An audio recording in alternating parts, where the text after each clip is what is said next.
Right now, as you listen to this, inside your skull, your brain is floating in a moat of fluid. Yeah, literally floating. Right. It is locked inside this thick, bony vault. It is completely blind and completely deaf to the outside world. I mean, Huh. it has absolutely no direct access to reality. And then it all. Yet, from that pitch black, silent confinement, it is orchestrating every single breath you take. It's interpreting the sound waves of my voice right now, and it's deciding exactly how much tension to keep in your spine so you don't just slump over in your chair. Which is an incredible amount of processing power when you think about it. Exactly. It is an absolute fortress. But here is the terrifying paradox of it all. If just one tiny millimeter-wide blood vessel deep inside that fortress gets blocked, or if a few extra drops of fluid build up in the wrong canal, well, the entire civilization just collapses. It really is the ultimate high-wire act of biology. I mean, you have the most sophisticated computational tissue in the known universe, right? Yeah. But it's made of a substance that essentially has the consistency of soft gelatin. Just incredibly fragile. Profoundly vulnerable, yeah. And that vulnerability is exactly what we are mapping out today. Welcome to the Deep Dive. If you are a medical student, a surgical trainee, or a clinician, our mission today is to take the dense architectural complexity of Chapter 17 from Hyatt and Gartner's textbook of head and neck anatomy and, well, turn it into a living, breathing mental model. Because we are definitely not going to just sit here and read you a telephone directory of Latin terms. No, absolutely not. We're looking at anatomy as the study of structure in service of function. Because how a structure is built dictates exactly how it fails. Spot on. And when you understand the why behind the where, the diagnostic muddy waters suddenly become crystal clear. Right. You stop just trying to memorize isolated facts. Exactly. You start reading the nervous system like a geographical map. Every symptom your patient presents with a tremor, a visual defect, a sudden loss of speech, it's just the body tracing a physical fault line across that map.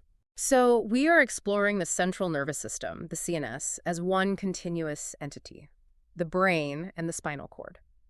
And to do this, we need to think of the CNS as a highly guarded metropolis. I like that analogy. We're going to start at the outer walls, cross the fluid moat, navigate the complex folds of the cerebral cortex, and then descend into the ancient evolutionary basements of the brainstem before finally riding the great spinal highway out into the periphery. Sounds like quite the journey. It is. Let's start at the perimeter. Before we even look at the brain tissue itself, we have to understand the packaging. The meninges. Right, because the brain and spinal cord have practically no intercellular connective tissue of their own. They literally cannot support their own weight. Let alone handle physical trauma. Exactly. So the body wraps them in 3 distinct protective envelopes. Let's begin from the outside, press right up against the bone. This is the dura mater. The tough mother. Yeah, the Latin translates directly to tough mother, and it absolutely earns the name. It is a coarse, thick, highly fibrous membrane. It's essentially heavy armor. But the architecture of this armor actually changes depending on whether you are in the skull or in the spine, doesn't it? Because the text makes a really massive point of distinguishing cranial dura from spinal dura.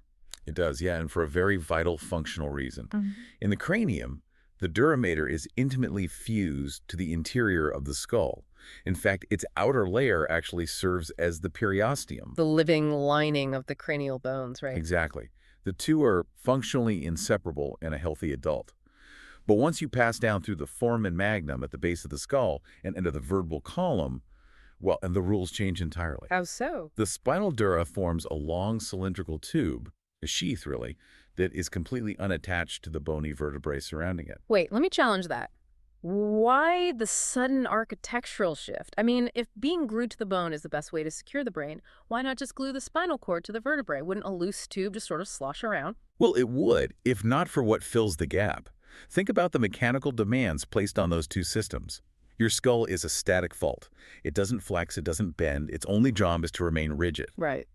But your vertebral column is highly mobile. You twist your torso, you bend over to tie your shoes, you hyperextend your back. If the spinal dura were firmly glued to those moving vertebrae, the shearing forces would tear it to shreds. Ah, so it needs slip. Exactly. It needs independent mobility. So the spinal dura is separated from the bony vertebrae by the epidural space. And this space is packed with semi-liquid epidural fat. Like a shock absorber. A literal shock absorber, yes. It allows the bony spine to articulate and move wildly while the dural tube inside glides smoothly, completely insulated from the friction. That makes total sense. And that epidural space also houses the internal vertebral venous plexus, which is a network of valveless veins that drains the cord. Which is clinically huge, actually, because if a patient has a severe pelvic or abdominal infection, or even certain metastases like prostate cancer, those valveless epidural veins can act as a direct escalator. Straight up to the brain. Exactly, carrying the pathology straight up the spine and into the cranial cavity without ever passing through the heart or lungs. Yes, the Batson venous plexus. It's a brilliant example of how a structural adaptation for movement creates a sort of backdoor vulnerability for disease. Okay, so we have the heavy outer armor. What is the next layer down? Deep to the dura, we find the middle layer, the arachnoid mater. It is an incredibly thin avascular membrane, meaning it lacks its own blood supply. And it gets its name because it looks like a spider's web, right? Precisely.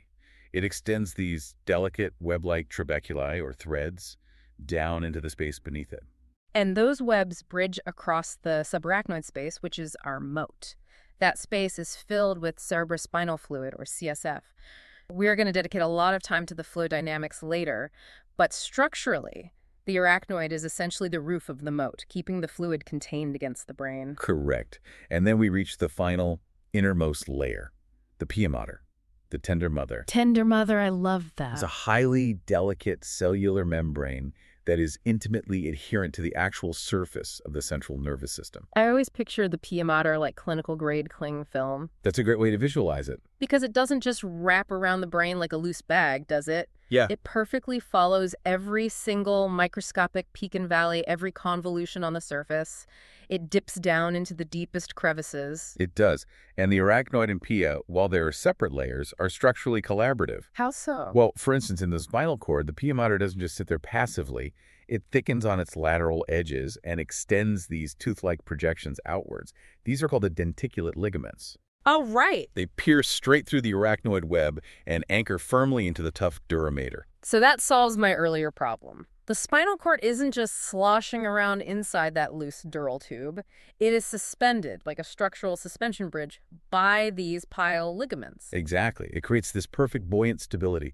Now, let's look at another collaboration between the layers, this time in the brain. Okay. The major blood vessels that supply the brain tissue run through that fluid-filled subarachnoid space.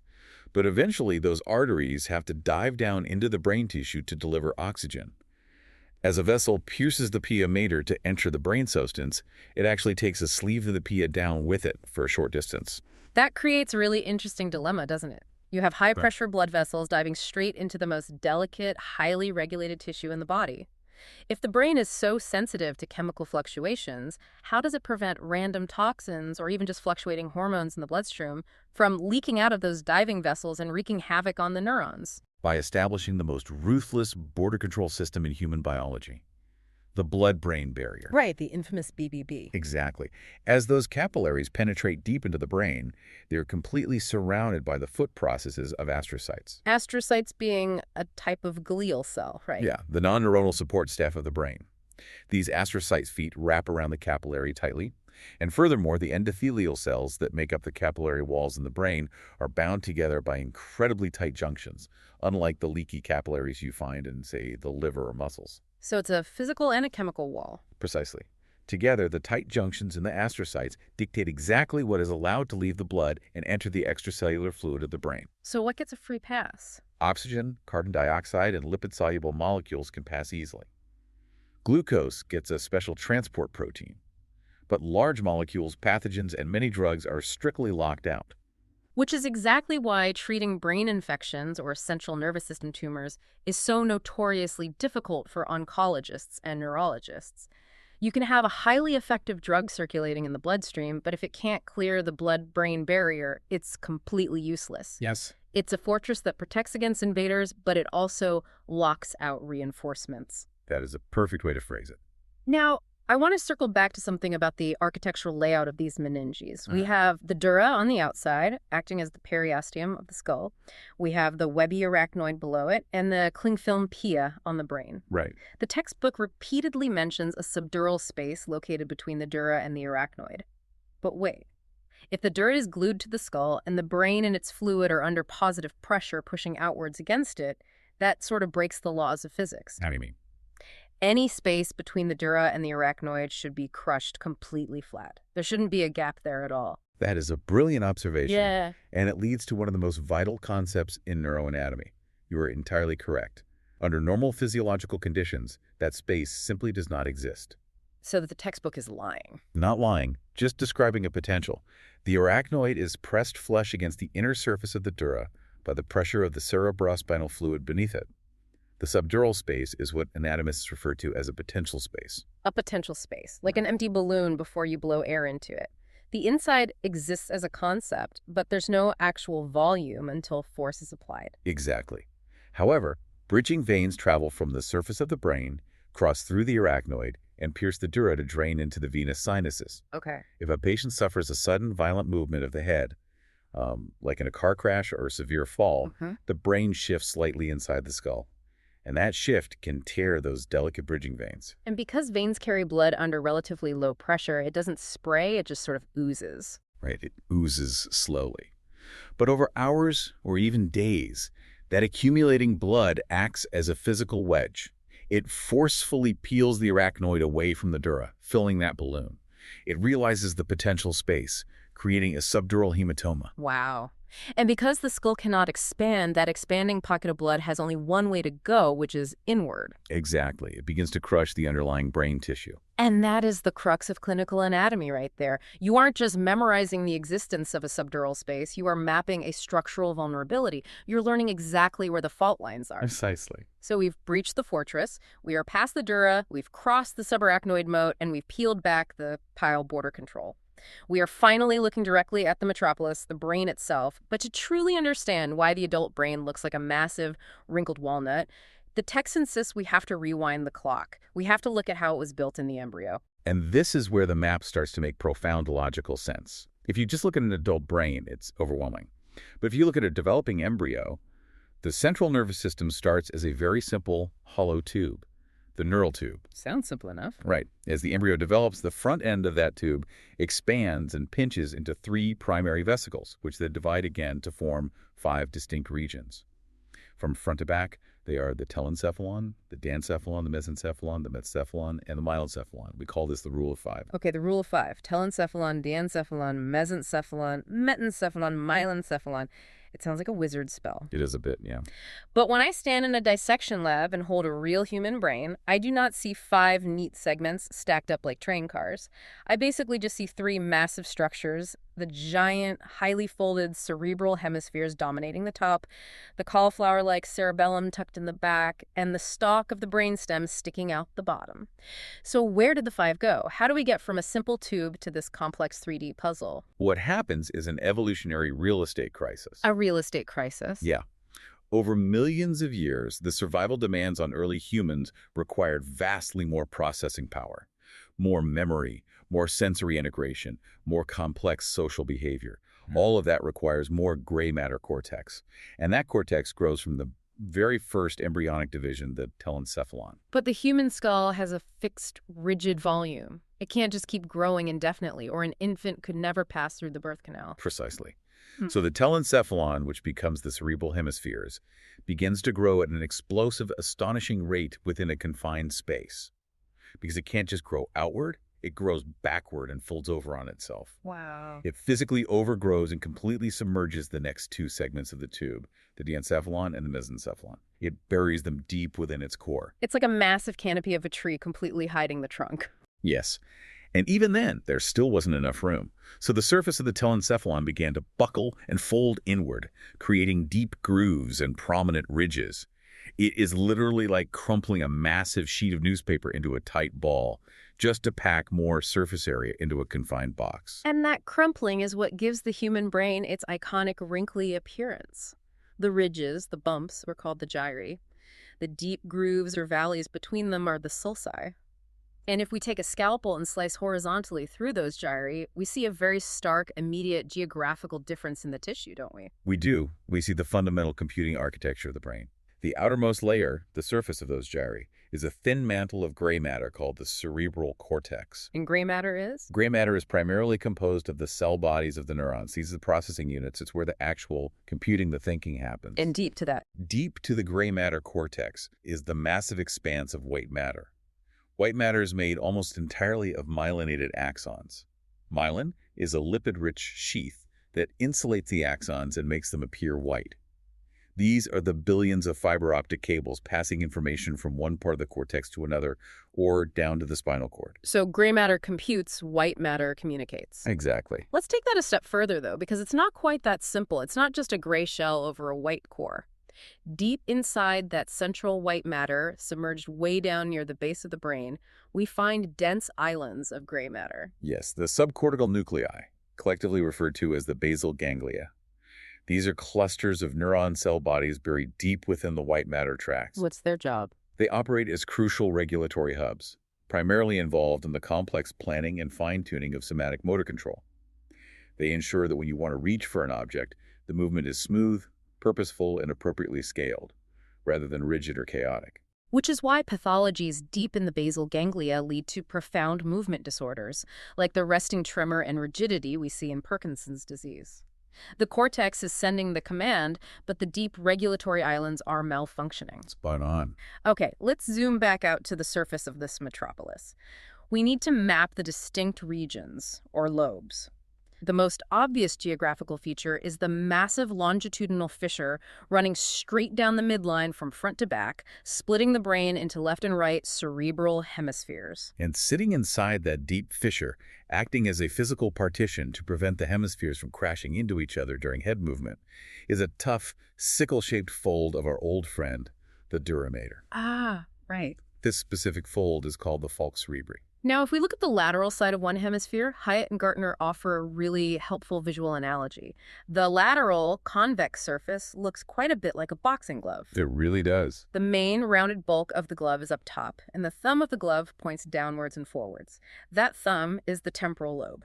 And the deep horizontal canyon that separates the temporal lobe thumb from the rest of the glove above it is a critical landmark. The lateral sulcus, also known as the Sylvian fissure. So, temporal lobe below the lateral sulcus. Above it, occupying the entire front portion of the brain, we have the frontal lobe. Posterior to the frontal lobe is the parietal lobe. And the border separating the frontal from the parietal is arguably the most important single landmark on the entire lateral surface of the brain, the central sulcus. It truly is. The central sulcus is the prime meridian of the brain. It is an unbroken groove running from the top longitudinal fissure down toward the lateral sulcus. And the reason it is so critical is that it acts as the ultimate functional dividing line between output and input. Break that down for us. Well, the gyrus immediately anterior to the central sulcus, so sitting in the frontal lobe, is the precentral gyrus. This is your primary motor cortex. It houses the upper motor neurons that initiate all voluntary conscious movement in your body. So if I decide to wiggle my toe or blink my eye, the electrical cascade starts right there and immediately across the border. The gyrus immediately posterior to the central sulcus, sitting in the parietal lobe, is the postcentral gyrus. This is your primary somatosensory cortex. This is where your brain receives and consciously perceives touch, pain, temperature, and proprioception from the body. Wow. So moving just a few millimeters across that single narrow sulcus shifts you entirely from the world of output and action to the world of input and sensation. It's quite elegant. That is a phenomenal mental anchor. Precentral equals motor output, postcentral equals sensory input. And wrapping up the surface map, right at the back of the brain, resting on the tentorium cerebelli, we have the occipital lobe, which is almost exclusively dedicated to processing vision. Right. But wait, I want to push back on this boxing glove analogy for a second. We've mapped the outside, but if the temporal lobe is a thumb that folded over the bottom during that embryonic real estate crisis, are there hidden areas tucked underneath that fold? What happens if you take a retractor in the dissection lab and physically pry the lateral sulcus open? If you pull the temporal lobe down and lift the frontal and parietal lobes up, you reveal an astonishing secret. Buried deep inside the lateral sulcus is an entirely separate hidden lobe of the brain.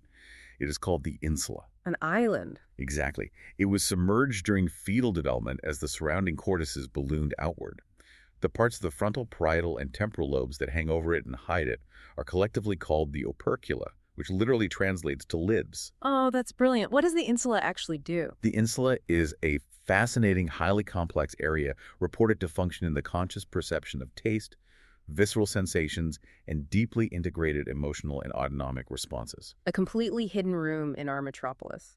And what about the inner surface of the temporal lobe itself, the part forming the lower floor of that lateral sulcus? Does it have any distinct functional real estate? It does. If you look at the superior inner aspect of the temporal lobe, diving into the lateral sulcus, you will see several short transverse ridges. These are the transverse temporal gyri, or Heschel's convolutions. Yeah. This specific tucked-away area represents the primary auditory cortex. It is the precise location where your brain first receives and processes the pitch and volume of sound. Incredible. So we have this highly segmented, incredibly specialized map of lobes and gyri. But these two massive hemispheres aren't working in isolation. A thought or a movement often requires rapid coordination between the left and right sides of the body. How do these two separate continents communicate? They talk to each other through massive bridges of white matter called commissures. By far, the largest and most important of these is the corpus callosum. The corpus callosum. Yeah. If you take a brain and slice it perfectly in half down the longitudinal fissure, you cannot miss it.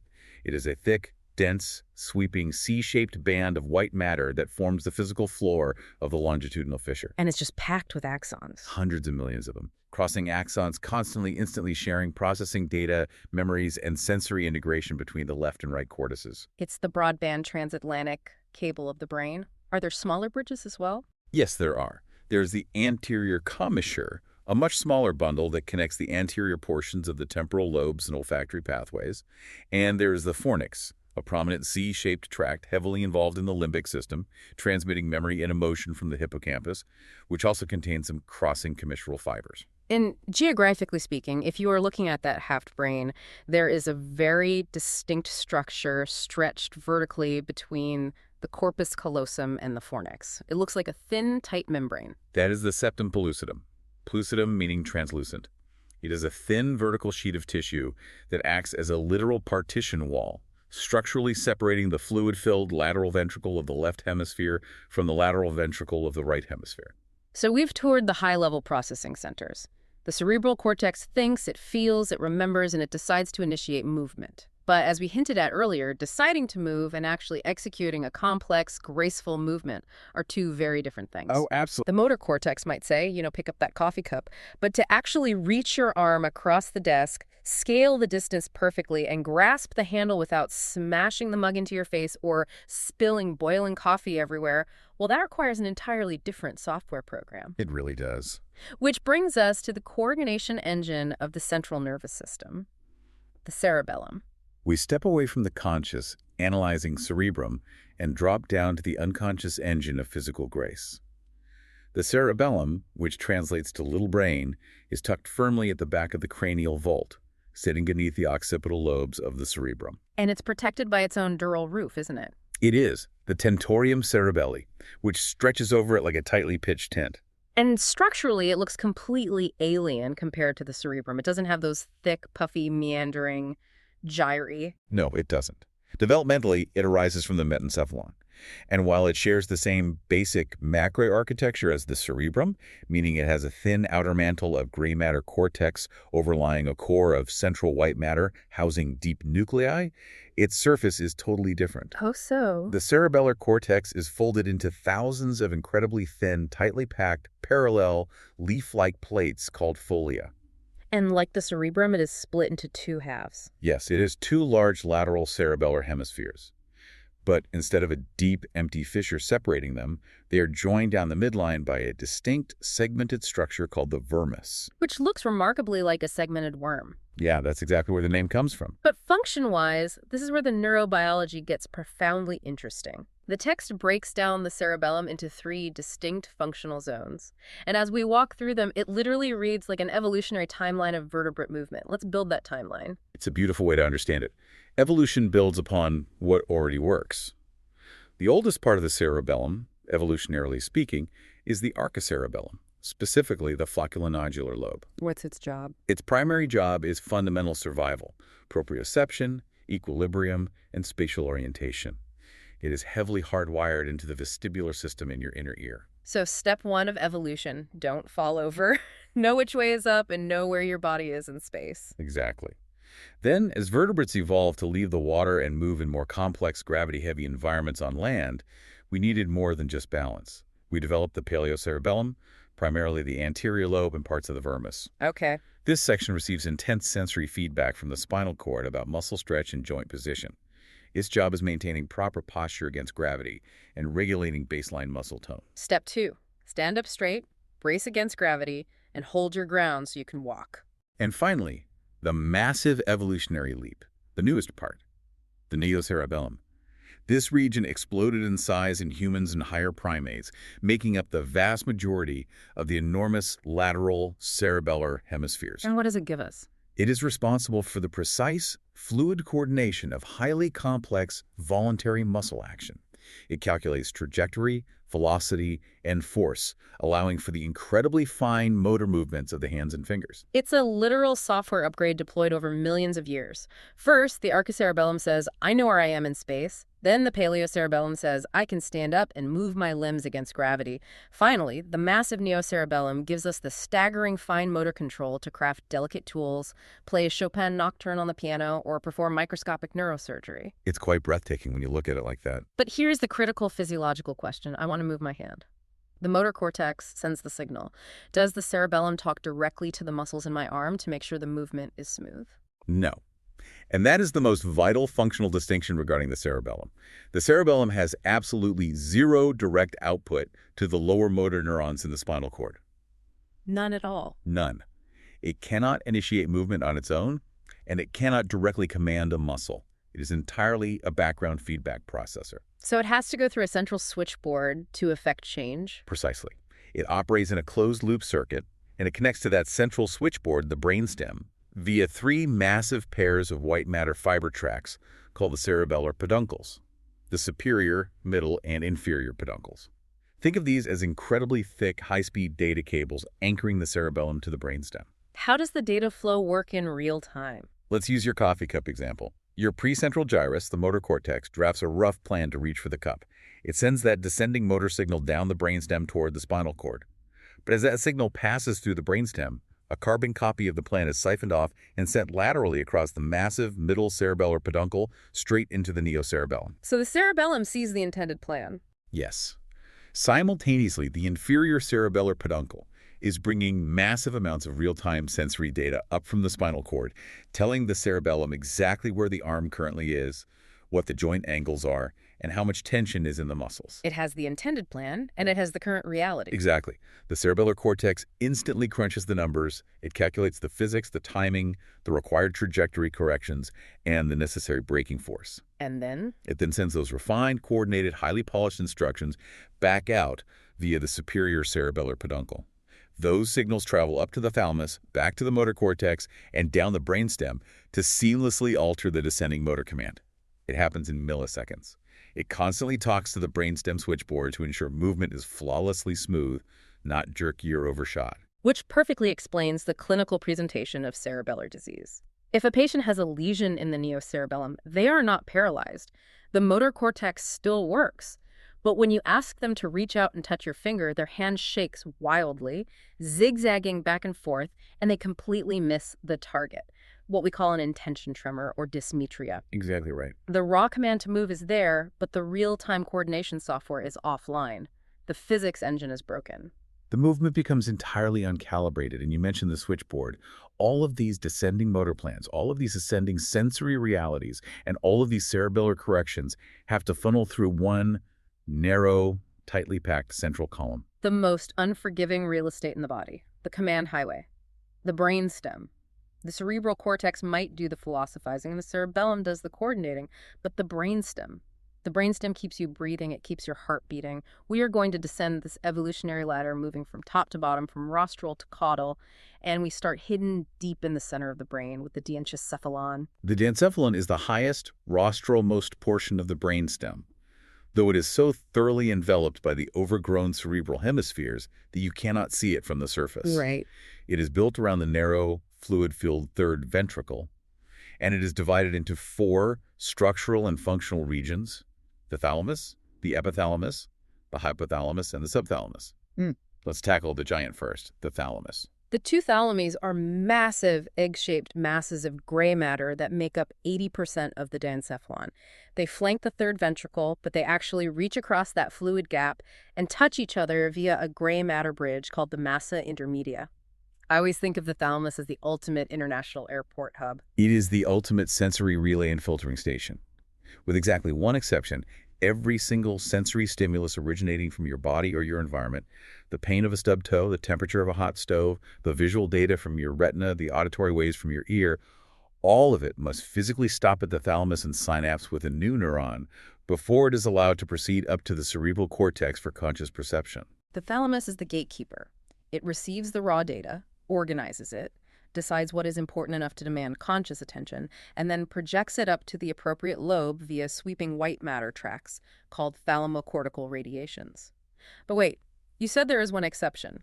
What sense bypasses this massive security checkpoint? Olfaction. Your sense of smell. The olfactory tracts bypass the thalamus entirely and project directly into the phylogenetically older limbic and temporal areas of the cortex. Oh, wow. Why is that? It is a direct evolutionary hangover from when smell was the primary survival sense. It's exactly why a specific sudden scent can trigger a profound visceral memory or emotional response before your conscious brain even registers what you were smelling. Oh. It doesn't wait for thalamic filtering. But for the other senses, the thalamus has very specific, anatomically distinct relay nuclei. Let's map a few of those. On the caudal, or posterior end of the thalamus, there's a large swelling called the pulvinar, which is heavily involved in visual attention. Tucked just below the pulvinar are two critical bumps, the medial geniculate body and the lateral geniculate body. And their roles are? The medial geniculate body is the absolute obligatory relay station for the auditory pathway, hearing. The lateral geniculate body is the obligatory relay for the optic tract, sight. Okay, so that is the massive thalamus. What about the other three components of the diencephalon? On the dorsal surface, towards the back, we find the epithalamus. The most prominent structure here is the pineal body, or pineal gland. This is an unpaired midline endocrine gland that secretes melatonin and regulates your circadian rhythms in response to light cycles. Right, the sleep-wake cycle. Exactly. The epithalamus also contains the habenular trigono and the stria medullaris, which link the olfactory system to the brainstem to control things like salivating when you smell good food. Then we flip to the ventral surface, the front, and we find the hypothalamus. Geographically, it is tiny. It is separated from the thalamus above it by a shallow groove called the hypothalamic sulcus. But functionally, it punches wildly above its weight class. The hypothalamus is the master regulator of the autonomic nervous system and the endocrine system. It controls body temperature, hunger, thirst, rage, sleep, and sexual drive. It keeps the internal environment completely stable. And if you look at the ventral base of the brain, you can clearly see its distinct geographical features, right? Yes. Projecting downward from it is the hypophysis, the pituitary gland, which is the master endocrine gland.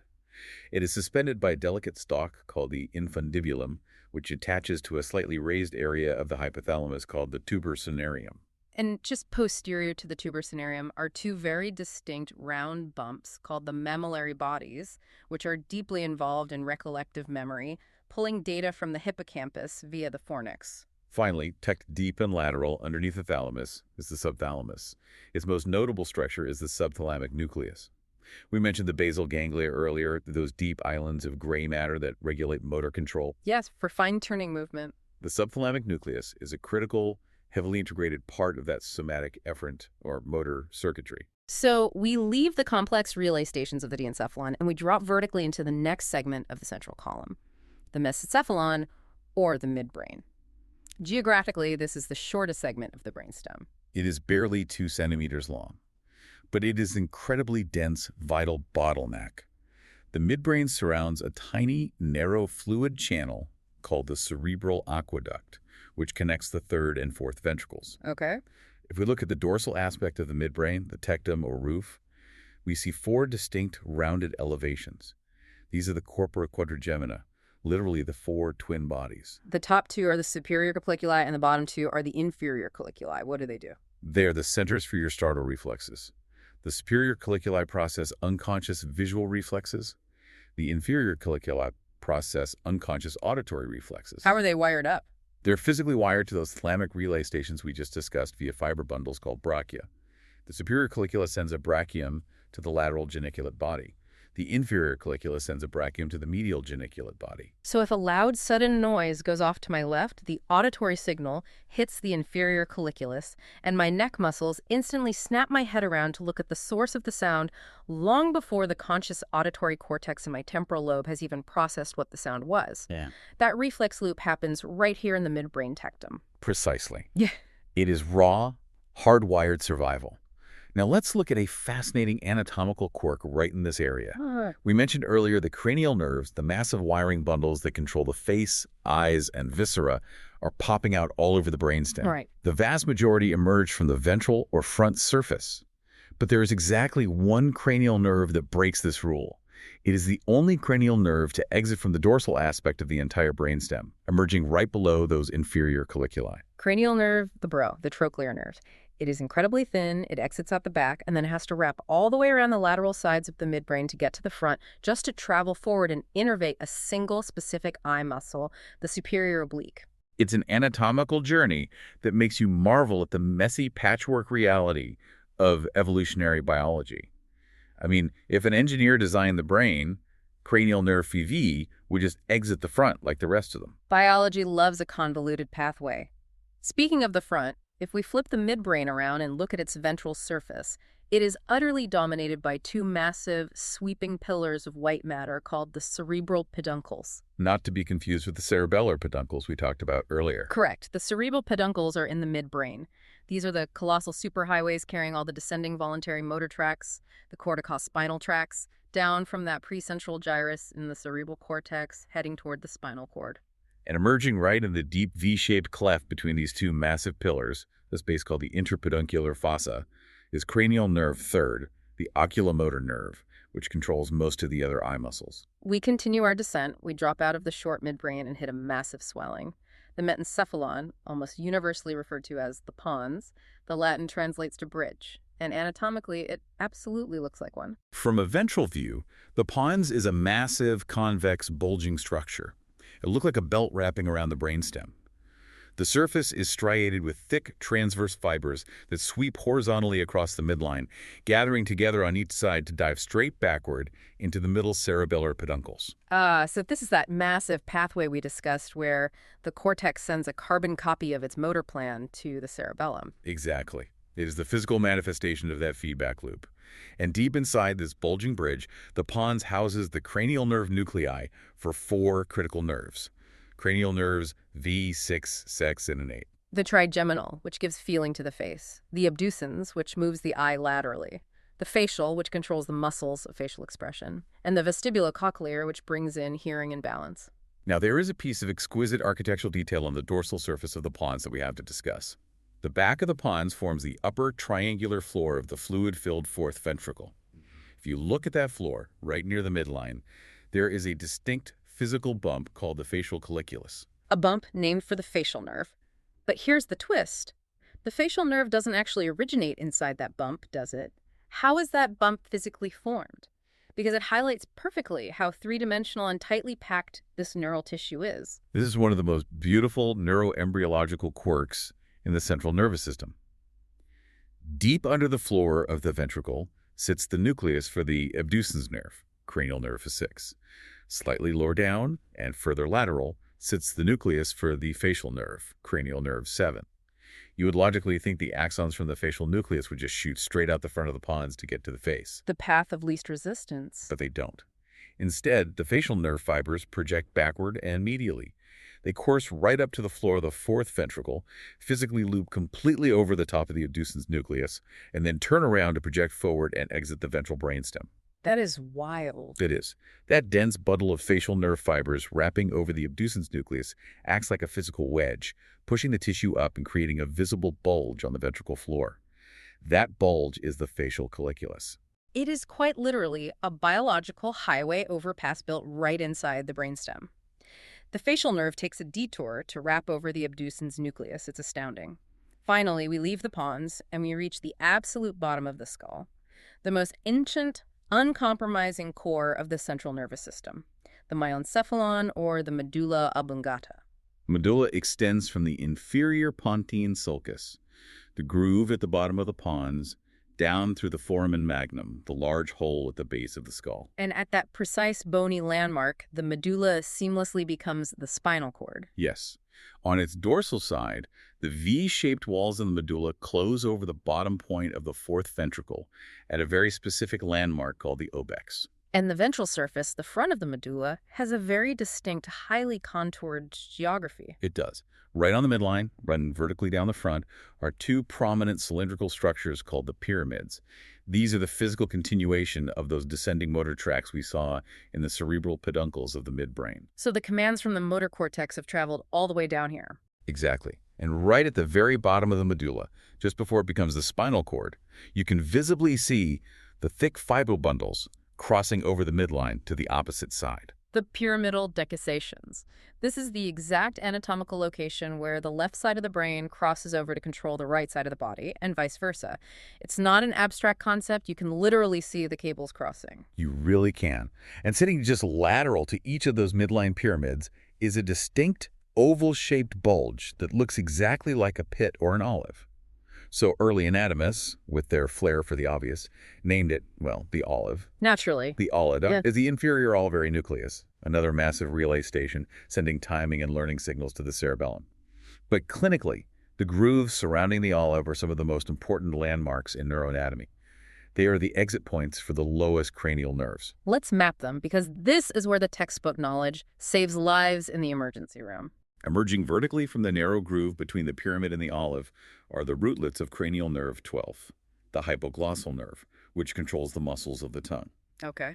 Then, emerging from the groove dorsal, or behind, the olive, stacked in a vertical line from top to bottom, are cranial nerves 9X, X, and Eculae, the glossopharyngeal nerve, the massive vagus nerve which wanders down to control your heart and gut, and the accessory nerve which controls your neck muscles. And what about the back of the medulla, the dorsal surface? The dorsal medulla features 3 distinct vertical swellings on each side of the midline, representing massive sensory relay nuclei.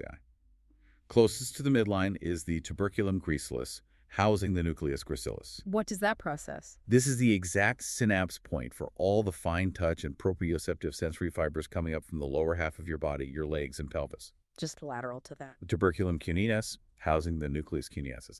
This is the synapse point for the same sensory fibers coming up from the upper half of your body, your arms and chest. And the third most lateral swelling. The tuberculum cinereum. This swelling physically marks the underlying descending tract of the trigeminal nerve. It brings pain and temperature sensation from your face down into the upper cervical cord to be processed. Okay, let's stop and ask the so what question. Why does a medical student need to meticulously memorize that cranial nerve 12 exits between the pyramid and the olive, and that the tuberculum gracilis is medial to the cuneatus? I mean, why does this extreme 3D geography matter? Because the brainstem is an incredibly dense, tightly packed vertical corridor. The nuclei and their exiting nerve fibers are stacked with mathematical, almost grid-like precision. If a patient suffers a tiny stroke in the medulla, the physical location of the dead tissue dictates a very specific, often bizarre combination of symptoms. Give me an example. Right, let's say a patient comes into the emergency room. You ask them to stick their tongue out, and the tongue severely deviates to the left side. That indicates a lesion of the left hypoglossal nerve. But you also notice they have complete spastic paralysis of their right arm and right leg. So left cranial nerve deficit, right body paralysis. Those seem disconnected. They do, unless you know the map. The hypoglossal nerve, cranial nerve 212, exits the medulla right next to the left pyramid. That left pyramid carries the descending motor fibers before they have crossed over in the decussation to control the right side of the body. Ah. So a single tiny millimeter-wide stroke in the medial aspect of the left medulla perfectly explains both symptoms. It knocks out the exiting nerve to the left tongue, and it knocks out the uncrossed motor tract heading to the right body. You have used the cranial nerves as geographical pins to pinpoint the exact location of the damage without even needing an MRI. That is the power of the structural model, and this is vital because disease or trauma in the medulla is unforgiving. A stroke in the cerebral cortex might cost you movement in your arm or the ability to speak. A stroke in the medulla oblongata can instantly stop your heart and lungs entirely. It houses the baseline autonomic centers for respiration, heart rate, and blood pressure. It is the core operating system. which is exactly why it requires such robust internal protection and precise environmental regulation.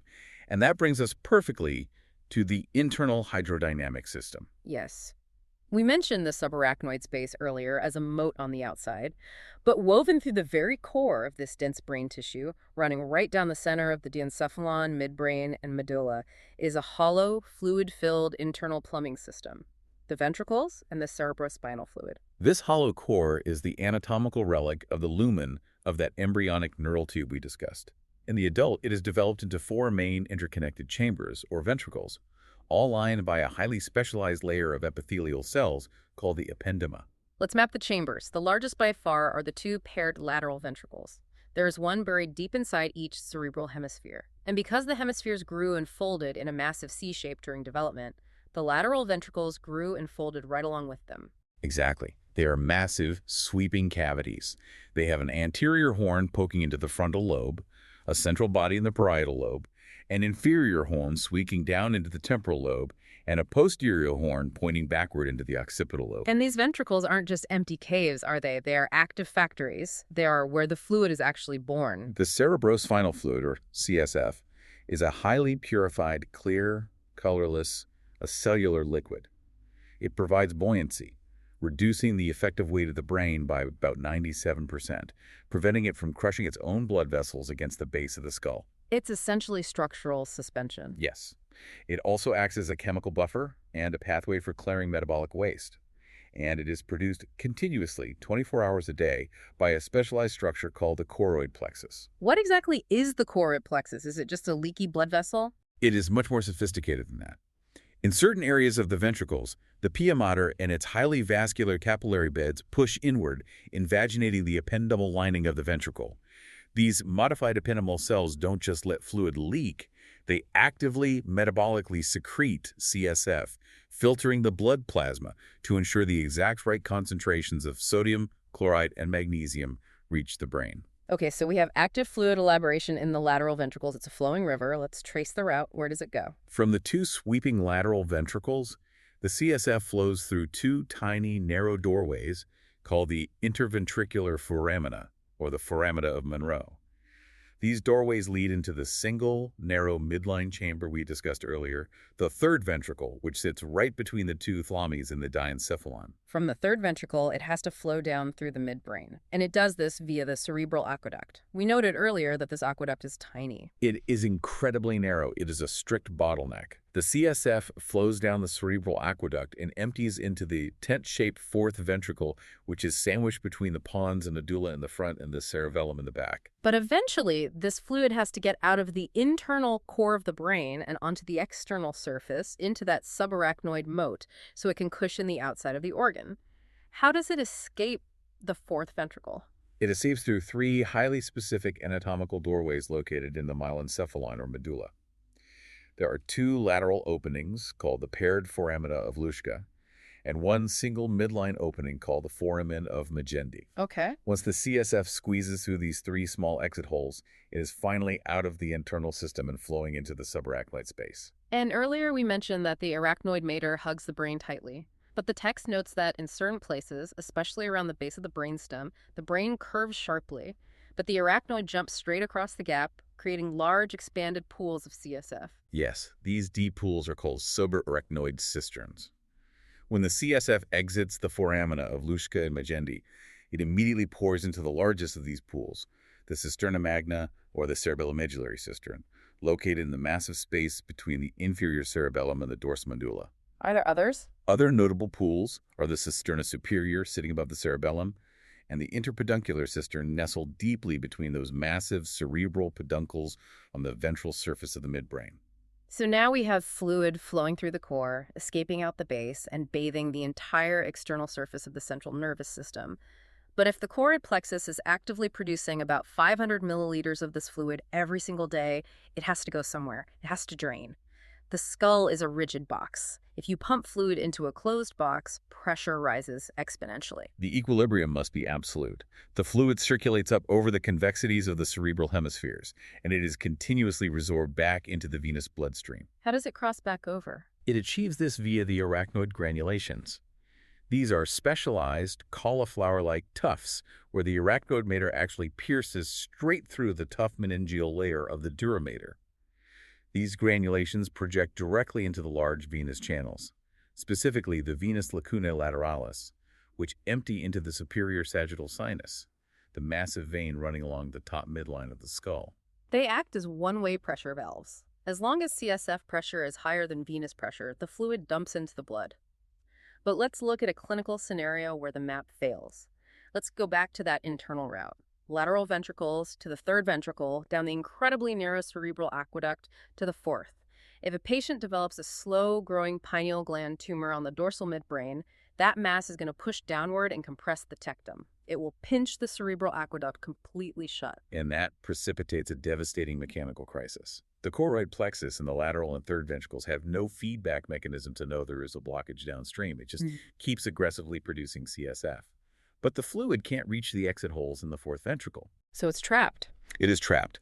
The fluid volume inside the lateral and third ventricles increases. Because the fluid is incompressible and the skull cannot expand, the pressure rises dramatically. The ventricles physically balloon outward, stretching and crushing the surrounding cerebral white matter and cortex against the interior of the skull. That sounds horrific. This is non-communicating hydrocephalus. Without immediate surgical intervention, often placing a shunt tube to physically bypass the blockage and drain the fluid into the abdomen, the rising intracranial pressure will cause the brainstem to herniate downward through the foramen magnum, which is rapidly fatal. The anatomy dictates the pathology. A blocked pipe in the midbrain destroys the cortex. Now, if fluid cushions the system, blood fuels it. Let's transition to the fuel lines, the arterial supply and venous drainage. The human brain makes up about 2% of total body weight, but it demands 20% of the body's oxygen and glucose at all times. And unlike a muscle or the liver, the brain cannot store its own fuel. It relies entirely on a constant second-by-second delivery system. And the architecture of that delivery system is highly specific and uniquely arranged to provide redundancy, but it is also perilously vulnerable in certain key areas. The entire brain is supplied by two pairs of major arterial trunks: the vertebral arteries and the internal carotid arteries. Let's trace the posterior circulation first. The vertebral artery. Yes. The two vertebral arteries climb up the neck, threading through the transverse processes of the cervical vertebrae, and enter the cranial cavity through the foramen magnum, flanking the medulla. Before they even join together, they give off vital branches: the anterior and posterior spinal arteries that drop down to supply the spinal cord, and the posterior inferior cerebellar artery, or PICA. ICA. We have to pause here. PICA supplies the inferior aspect of the cerebellum, but as it loops around the medulla, it also supplies that critical lateral wedge of the medulla we talked about earlier. If a clot blocks PICA, you get Wallenberg syndrome, or lateral medullary syndrome. Oh. The patient suddenly loses pain and temperature sensation on one side of their face due to the trigeminal tract, and the opposite side of their body due to the spinothalamic tract, alongside severe vertigo. Again, knowing exactly which artery crosses which specific tract allows you to diagnose the stroke purely by a clinical exam. Exactly. Now, as those two vertebral arteries reach the pontomedullary junction, the border between the medulla and the pons, they fuse together into a single massive trunk, the basilar artery. The basilar artery runs straight up the midline ventral groove of the pons. It's like the main trunk of a tree growing up the front of the brainstem. What branches does it give off as it ascends? It gives off the anterior inferior cerebellar artery, AOCA, to supply the anterior cerebellum and parts of the pons. It gives off the tiny thread-like labyrinthine artery, which remarkably travels entirely out of the cranial cavity through the internal acoustic meatus to supply the delicate vestibular apparatus and cochlea of the inner ear. Wow, that's a long journey for such a small vessel. It is. It also gives off numerous small pontine arteries that plunge directly into the pons. Finally, right at the top of the pons, it gives off the superior cerebellar artery before bifurcating into its two massive terminal branches, the posterior cerebral arteries. And those two posterior cerebral arteries wrap backward to supply the back and bottom of the cerebral hemispheres, specifically the inframedial aspects of the temporal lobes and the entire occipital lobe, housing the visual cortex. So the vertebral basilar system handles the brainstem, the cerebellum, and the back of the cerebrum. What about the massive front half? The interior circulation is provided by the massive internal carotid arteries. They enter the base of the skull through the carotid canals, pass through the cavernous sinus and pierce the dura to enter the subarachnoid space. There, they immediately give off several crucial branches. Let's track the major territories. The largest branch is the middle cerebral artery, or MCA. The MCA dives straight laterally into the deep lateral sulcus we discussed earlier. From there, it fans out to supply almost the entire lateral convexity of the frontal, parietal, and temporal lobes. Wait, let's connect the dots here. The lateral convexity contains the precentral and postcentral gyri, the motor and sensory strips for the face and the upper limbs. So if a massive clot occludes the middle cerebral artery, the patient will present with severe paralysis and loss of sensation in their contralateral face and arm. Exactly. You are marrying the vascular map to the cortical map. Now, the internal carotid also gives off the anterior cerebral artery, or ACA. The ACA turns medially, dives into the longitudinal fissure, and runs forward and up to supply the medial flat surfaces of the frontal and parietal lobes. And geometrically, the medial surface of the motor and sensory scripts controls the legs and feet. So an ACA stroke leaves the face and arm completely fine, but paralyzes the contralateral leg. A perfect clinical correlation. The internal carotid also gives off the anterior choroidal artery, which plunges deep to supply the choroid plexus and vital internal tracts, and the ophthalmic artery, which actually leaves the brain entirely, traveling through the optic canal to supply the orbit and the retina of the eye. Okay, so we have the vertebral basilar system powering the back, and the carotid system powering the front and sides. But they aren't isolated, independent networks. They connect at the base of the brain in what is arguably the most famous, most exquisitely designed vascular anastomosis in human anatomy. The cerebral arterial circle, universally known as the Circle of Willis. It is a highly engineered anastomotic ring, a junction point, that physically connects the anterior carotid circulation with the posterior vertebral basilar circulation. It sits right at the base of the brain, circumscribing the optic tracts, the pituitary stalk, and the mammillary bodies. How exactly are the pipes connected to form the ring? It bridges the gaps like this. The two posterior cerebral arteries, the end of the basilar system, are connected forward to the internal carotids via two bridging vessels called the posterior communicating arteries. This links back to front. Right. Then the two anterior cerebral arteries, branches of the carotids, are connected across the midline to each other by a single short bridge called the anterior communicating artery. This links left to right. The circle is complete. It's exactly like having a circular ring road built around the central hub of a major city.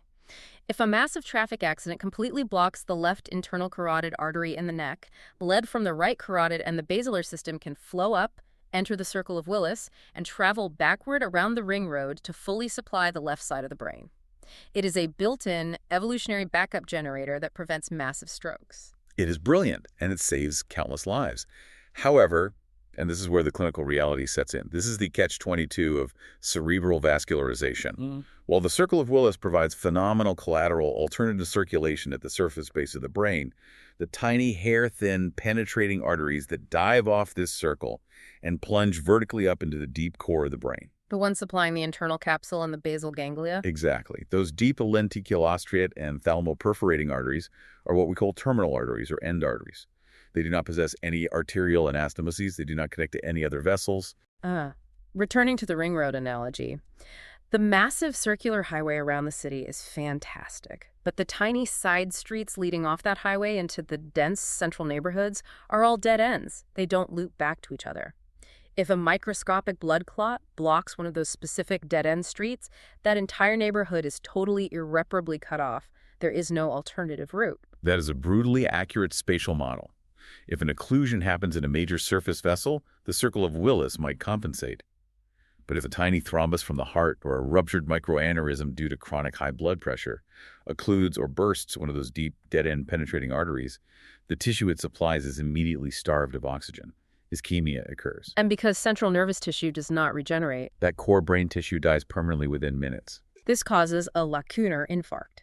And because those deep internal tracts, like the internal capsule, carry millions of densely packed motor fibers funneling down from the entire cortex, a stroke the size of a pea in that specific dead-end street can cause complete, devastating paralysis of the entire opposite side of the body. The vascular anatomy dictates the catastrophic outcome. It is a sobering reality of the neurovascular map. Yeah.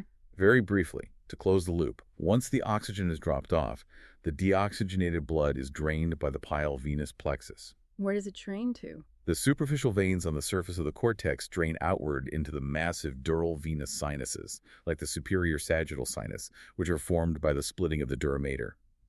The deep internal structures of the brain drain centrally, converging into the great cerebral vein of Galen, which empties into the straight sinus. From all these sinuses, the blood eventually funnels downward, exiting the skull via the internal jugular veins to return to the heart. Which brings us to the final leg of our anatomical journey. We have mapped the entire intracranial civilization, but the brain cannot act upon the world without a conduit. All those voluntary commands originating in the precentral gyrus, all those fine-tuned trajectory corrections from the cerebellum, and all those autonomic survival dictates from the hypothalamus and brainstem, they all eventually funnel down and exit the bony vault of the skull through the foramen magnum.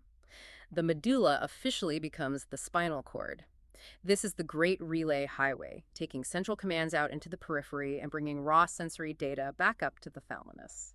The spinal cord is a somewhat flattened, cylindrical continuation of neural tissue, but its most important defining architectural feature is a discrepancy in growth. What sort of discrepancy? During the first few months of fetal development, the spinal cord and the bony vertebral column are the exact same length. But as development continues, and especially after birth, the bony spine grows significantly faster and longer than the neural cord inside it. The container outgrows the contents. Exactly. So in a human adult, the solid spinal cord actually ends quite early. It does not run the entire length of the spine. It usually terminates around the level of the first or second lumbar vertebra, L1 or L2. The solid cord tapers off into a distinct cone-shaped structure called the conus medullaris. But the bony vertebral column keeps going all the way down to the sacrum and the coccyx. And earlier we mentioned that the pia mater, the innermost meningeal layer, physically anchors the cord so it doesn't recoil. Right. From the very tip of the conus medullaris at L2, a long, thread-like fibrous extension of the pia mater called the filum terminale continues all the way down the spinal canal to anchor the cord firmly to the coccyx at the bottom of the spine. But what about the other two layers of the armor, the dura mater and the webby arachnoid mater? Do they stop at L2 where the solid cord stops? They do not. The loose dural sac and its arachnoid lining continue all the way down to about the level of the second sacral vertebra, S2, before closing off. This discrepancy creates one of the most vital anatomical loopholes in clinical medicine. Because of the space left behind. Yes. Because the solid spinal cord ends early at L2, but the fluid-filled dural sac continues down to S2, you are left with a massive enlarged subarachnoid space in the lower back, where there is absolutely no solid spinal cord tissue. This expanded space is called the lumbar cistern. So structurally, because of a simple differential in childhood growth rates, we get a safe zone. A profound safe zone. Inside the fluid of the lumbar cistern, you have that pile anchor, filum terminal, and you have the cauda equina, which translates to the horse's tail. Because the spinal cord ends early, the lumbar and sacral spinal nerve roots have to travel vertically down through this fluid cistern for quite a distance before they reach their respective exit holes in the lower vertebrae. They hang down like a thick collection of wet spaghetti. That's a very vivid way to put it, but yes. But mostly, the cistern is just a massive accessible pool of cerebrospinal fluid. And this is exactly why when a clinician suspects a patient has meningitis and needs to sample the CSF to culture the bacteria, or when an anesthetist needs to inject spinal numbing agents for a cesarean section, they perform a lumbar puncture in this exact location. They insert a long needle between the spinous processes of L3 and L4 or L4 and L5. They pierce the dura, pop through the arachnoid, and enter the lumbar cistern safely. They know with absolute anatomical certainty that they will not impale the solid spinal cord because it ended inches above at L2. The floating nerve roots of the cauda equina simply slip harmlessly out of the way of the needle. It is brilliant applied anatomy. You use the structure to safely access the system. Now, if we take a scalpel and slice the solid spinal cord in half horizontally, what does the internal geography look like? We saw in the cerebral hemispheres that the gray matter processing centers were on the outside and the white matter cables were on the inside. In the spinal cord, that architecture is entirely reversed. The massive white matter tracts, the ascending sensory highways and descending motor highways are pushed to the outer periphery of the cord. The gray matter, the actual neuronal cell bodies, is located centrally, and it forms a very distinct, highly organized shape that looks exactly like a butterfly, or the letter H. And just like the cerebral cortex, that central H shape of gray matter is functionally strictly divided into specific zones. Very strictly. The right and left halves of the cord are almost perfect mirror images, physically separated in the front by a deep groove called the ventral median fissure, and in the back by a connective tissue wall called the dorsal median septum. The legs of the gray matter H are called horns. Let's map the horns. The ventral horns, the thicker front legs of the H, house the somatic motor neurons. These are the final cells that receive the command from the brain and send their axons out the front of the cord as ventral rootlets to physically contract your skeletal muscles. And the back legs. The dorsal horns, the narrower back legs of the H, are the receiving stations. They receive incoming sensory fibers arriving from the peripheral nerves via the dorsal rootlets. Motor output in the front, sensory input in the back. It is a beautifully elegant, logical division of labor. But what about the autonomic nervous system? You mentioned earlier that the hypothalamus is the master regulator and the brainstem handles the core reflexes. Does the spinal cord have its own switchboard for autonomic responses? It does, specifically for the sympathetic nervous system.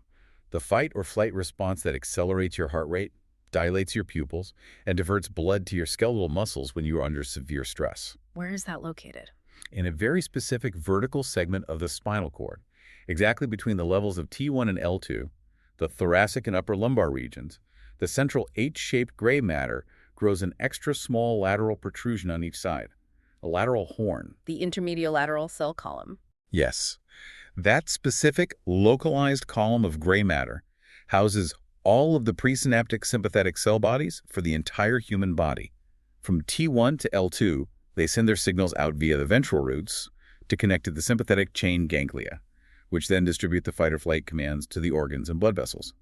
Above T1 and below L2, that lateral horn simply does not exist. Okay, we have completely built the mental model. We've analyzed the layers of the meningeal fortress, mapped the complex processing zones of the folded cerebral metropolis, dissected the cerebellar physics engine, descended through the vital relays of the brainstem command center, traced the fluid aqueducts, highlighted the vulnerable arterial fuel lines, and finally mapped the spinal highway down to the lumbar cistern. That is a lot of ground covered. It is.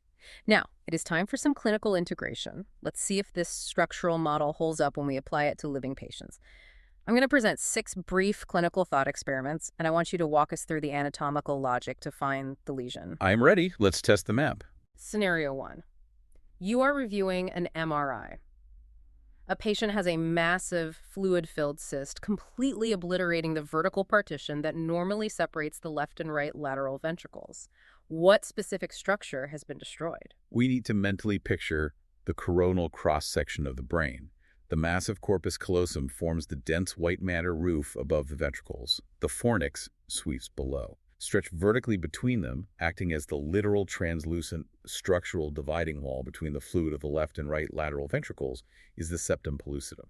If that partition is obliterated, the 2 lateral ventricles would physically merge into one giant cavity above the third ventricle. Perfect. Scenario 2. A patient suffers a ruptured aneurysm at the base of the brain. Angiography shows the rupture occurred in the specific vessel that directly bridges the anterior carotid circulation with the posterior vertebral basilar circulation. Which vessel burst? This requires visualizing the circle of Willis. The internal carotid arteries supply the front. The terminal branches of the basilar artery, the posterior cerebral arteries, supply the back. The crucial anastomonic links that form the lateral curved walls of that run road, directly linking the carotid to the posterior cerebral, are the posterior communicating arteries. If one of those bursts, the vital collateral bridge is broken. Scenario 3. A patient presents to the neurology clinic with a highly specific autonomic deficit. They have completely lost the ability to sweat, and their blood vessels fail to constrict appropriately when they stand up, causing them to faint. However, this deficit only affects their lower torso and legs. Their head, neck, and arms respond perfectly normally to stress. Where is the anatomical disruption? This is a beautiful test of functional mapping. The symptoms are purely sympathetic, sweating, and vasoconstriction. We know the presynaptic sympathetic cell bodies are exclusively housed in the intermediolateral cell column of the spinal cord, and we know the column only exists between levels T1 and L2. Because the head and arms are fine, the upper thoracic levels are intact. The lesion must be localized to the lateral horn of the gray matter in the lower thoracic or upper lumbar spinal cord, specifically somewhere between roughly T10 and L2. Knocking out the sympathetic supply into the lower body, while leaving the somatic motor and sensory horns totally intact. Flawless logic. Scenario 4. A child presents with severe, rapidly progressive hydrocephalus. The lateral and third ventricles are massively dilated, but the fourth ventricle is completely normal in size. The MRI shows the cerebrospinal fluid is being produced, but it cannot exit the core of the brain to reach the subarachnoid space, through which specific structures in the medulla is the fluid failing to pass. CSF flow is all about tracing the plumbing.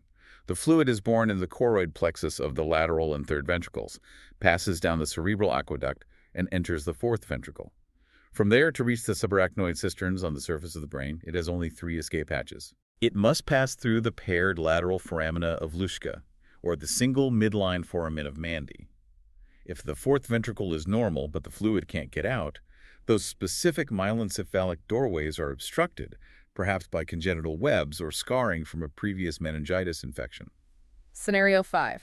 An elderly patient suffers a stroke. Their conscious sensation is perfectly intact, and they have no muscle paralysis. However, when asked to button their shirt or pick up a pen, their hands shake wildly with a profound intention tremor, and they cannot smoothly coordinate the movement. Which functional and evolutionary region of the cerebellum has been infarcted? We trace the evolutionary timeline. The archicerebellum handles raw spatial orientation and vestibular balance. The paleocerebellum handles gross posture against gravity. But precise, highly calibrated voluntary muscle coordination, especially the intricate fine motor skills of the fingers required to button a shirt, is entirely the domain of the newest evolutionary addition, the neocerebellum. The stroke has selectively damaged the large lateral neocerebellar hemispheres, taking the real-time physics engine offline while leaving the motor cortex intact. Final scenario. You are examining the ventral surface of a donated brainstem in the anatomy lab. You need to identify the exact exit point of the nerve that provides motor control to the tongue. What distinct geographical landmarks on the medulla oblongata guide your probe?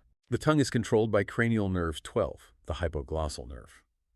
We look at the ventral medulla. We find the midline. Just lateral to the midline is the long, descending, cylindrical bump of the pyramid. Just lateral to the pyramid is the distinct oval-shaped bulge of the olive. The rootlets of the hypoglossal nerve emerge precisely from the narrow vertical groove physically separating the pyramid from the olive. If you probe dorsal to the olive, you've gone too far lateral and hit the glossopharyngeal and vagus territory. Spot on. The map works. That wraps up our structural and functional tour of the central nervous system. I want to leave you with a final thought to mull over as you close the textbook. Think about that evolutionary layering we discussed today in the cerebellum, but apply it to the entire system you just mapped out. From the ancient, dense, uncompromising core of the medulla oblongata that is firing right now, unconsciously, simply trying to keep your heart beating and your lungs expanding, up through the diencephalon, filtering the chaos of the sensory world, up through the archicerebellum, helping you blindly understand which way is up, all the way out to the vast, newly evolved, heavily folded cerebral cortex that is allowing you to conceptualize abstract 3D architecture, process human language, or sit here and listen to this exact conversation. It is a profound perspective. The deeper you go, the older the biology. Exactly. You are carrying an active, living archaeological dig inside your skull. The deepest layers are the oldest, the most vital for raw survival, and the most utterly unforgiving of damage. The newest, most superficial cortical layers are what make us distinctively, uniquely human. And when you are standing in a clinic looking at a patient presenting with a complex, seemingly chaotic array of deficits, a tremor here, a sensory loss there, a deviated tongue, or a visual field cut, you are not just looking at a random list of pathological symptoms, you are watching the human body trace a physical fault line through that vast anatomical history. That is the ultimate goal of learning this material. Do not view neuroanatomy as a sterile list of abstract Latin names to be memorized for an exam. View it as a living, breathing, interconnected map. Because once you deeply understand how the roads are supposed to connect and why they were built that way in the first place, you will always be able to find exactly where the bridge is out. Thank you for joining us on this incredible, complex deep dive. Keep that structural map clear in your head, trust the anatomy, and we will see you next time. Here are the details of this episode. Brain and spinal cord. The living axis of thought, control, and continuity. Byline. Not a structure, but a civilization, where signals become meaning, reflex becomes survival, and silence itself can be lethal.